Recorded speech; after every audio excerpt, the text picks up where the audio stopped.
Please click like and subscribe and that little notification bell for the next episode. Michael is the one who owned the Salisbury, or actually managed it. That's right. And he gave us the tour. Here we are in front of Soulsby's service station, an old cell station here on Route 66 in Mount Olive. As you see from the sign, it's been here since 1926 when they built the road. And we got some old antique pumps from the day. Actually, these are a little bit earlier, from 1926, probably around 1940, 46, I would guess. Soulsby's, that's how you say it, right? Yeah, Soulsby's. Soulsby's gas station. It's a service station now. It's part of the historic landmark of Route 66. And Mike here runs and owns this particular station, and he's going to give us some history and take us for a tour. I'm Mike Dragevich, owner of Soulsby's Station. These are some of Soulsby's original jackets and shirts owned by Ola and Russell. This is an old plaque of his for 40 years of service. They started in 1926 and sold gas into at least 1990. It always was a Shell service station. That picture there is Russell Soulsby right before the sale on his auction in 1997. As you can see, he still had the globes for his station, the old original Soulsby sign, its last two pumps. The place had like 4 pumps. Started off with the big glass globe ones on the side. This is a car ramp that's original to the service station. As you can see, the tree grew up in the middle, and the tree's at least 45 years old. And people used to drive up here at night and try to change oil and that. And Mr. Soulsby got tired of people putting their vehicles up here, so he just let the tree grow. And it's been there for at least 45 years. So you were talking something about your grandfather and the station? Yeah. What was that about? In like 1926, my grandpa originally owned this ground right here, and he sold it to Mr. Soulsby in 1997. On an auction, I happened to buy the property back, not realizing that my grandpa owned it. Probably got it for the same price. It was an auction. And I want to thank you. I'm really intrigued the way this tree grew here, so people can no longer drive their car out there and do free oil changes, right? Yeah.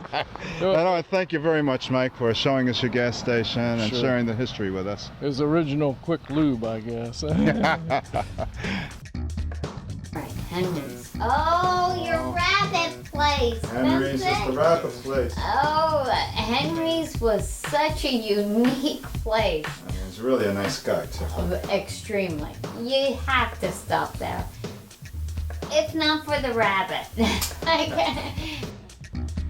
Okay, we're at Henry's Rabbit Ranch, one of the iconic stops here on Route 66 that you shouldn't miss. Yeah, we're here on the southeast side of Staunton, Illinois. We've been doing this since '95 as a result of a trip that I did out to California and back on doing some church business.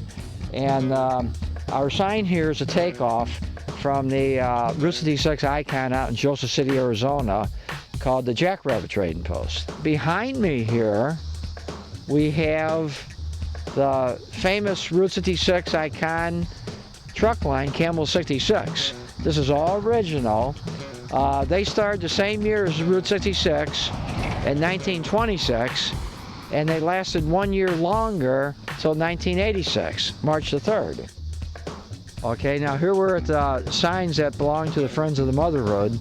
This was a motel that was out on Route 66 bypass by the airport in St. Louis. And about 10 years ago, they started an airport expansion, and this motel had to be demolished for expansion of their runway. In the background there is 2 signs from the Lynn Air Motel, which sat just down the road from the Stanley Hotel. Just a little away from the Stanley signs, behind me here, we have an old Standard sign that came from a station over on the other side of Staunton here on Highway 4. The 2 pumps on each end came from a gas station called Vespers. The Olympic and the one to our left as we look at it, those 2 came from down by St. Louis. In fact, the Olympic was almost a neighbor of the Stanley Hotel Motel. The pump with no designation on it, that was from back probably in the 30s. Here I'm sitting on one of my favorite bunnies. His name is Bernie, and he's been an attraction here for a little over 4 years. Similar to him is our friends out in Joseph City, Arizona that I mentioned previously, the jackrabbit. They have one also that you can sit on. This is our real rabbits, not the metal ones. Hey, Big Red, come here. Big Red's like me. He's from Missouri, but the only difference is I'm from St. Louis and he came from the Ozarks out in St. Clair, Missouri. And out in that area, the people have kind of a easygoing, laid back, lackadaisy attitude of I don't care. And believe it or not, he's the same way. And he might display it while we're still here.